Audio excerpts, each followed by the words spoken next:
মা অন্নপূর্ণার আশীর্বাদে মায়ের বিদায়ের বেলাও সাক্ষী হয়ে থাকলাম। সেই জন্য রামনবমীর দিন পৌঁছে গিয়েছিলাম এই দিদির বাড়ি আর দাদার বাড়িতে। প্রত্যেক বছরই যাই, কিন্তু বিসর্জন আর দেখতে পাই না, যাওয়া হয় না, কিছু না কিছু বাধা পড়ে যায়। যাই হোক, ঠাকুরও বের করে দিয়েছে, ঠাকুরের জায়গা থেকে ঠাকুরকে সরিয়ে দিয়েছে। সেই সকলে মিলে বরণ এবং মিষ্টি খাওয়ানো পর্ব চলছে। এবং এই সেই সাথীদি যার বাড়িতে আমরা সকলে মিলে গিয়েছিলাম, এই দিদির নিমন্ত্রণতেই আমরা বাড়িতে গিয়েছিলাম। আর এখানে যে আমি যে ঠাকুরকে মিষ্টি খাওয়াচ্ছি, তাও অন্নপূর্ণা মাকে, এটাও ভাগ্য থাকা দরকার। যাই হোক, সেই ভাগ্যটাও ছিল আমার, তাই খাইয়েছি। তার সঙ্গে সঙ্গে মায়ের আশীর্বাদও নিয়েছি।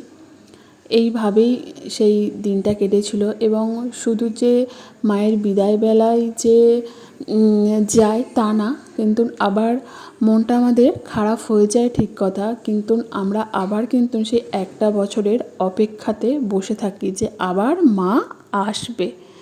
যাই হোক, সকলে মিলেই সিঁদুর খেলাও হয়েছে। আর এই সাথীদি আর বুবাইদা। আর ওই দাদাদেরই বাড়ির ঠাকুরের পুজো ছিল।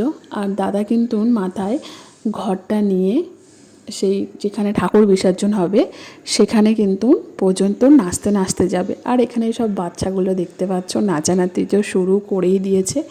আর এখানে বাচ্চা থেকে বড় থেকে সবাই নাচ গান সব কিছুই ছিল এই বিসর্জনের মধ্যে। কিন্তু একটা আক্ষেপ ছিল যে আবার মা এক বছর পর আসবে। যাই হোক, আবার বলি সকলকেই, আসছে বছর আবার হবে।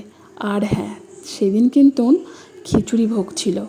আমরা কিন্তু কেউ না খেয়ে বাড়িতে আসিনি, খিচুড়ি ভোগ খেয়ে তারপর কিন্তু বাড়িতে এসেছি।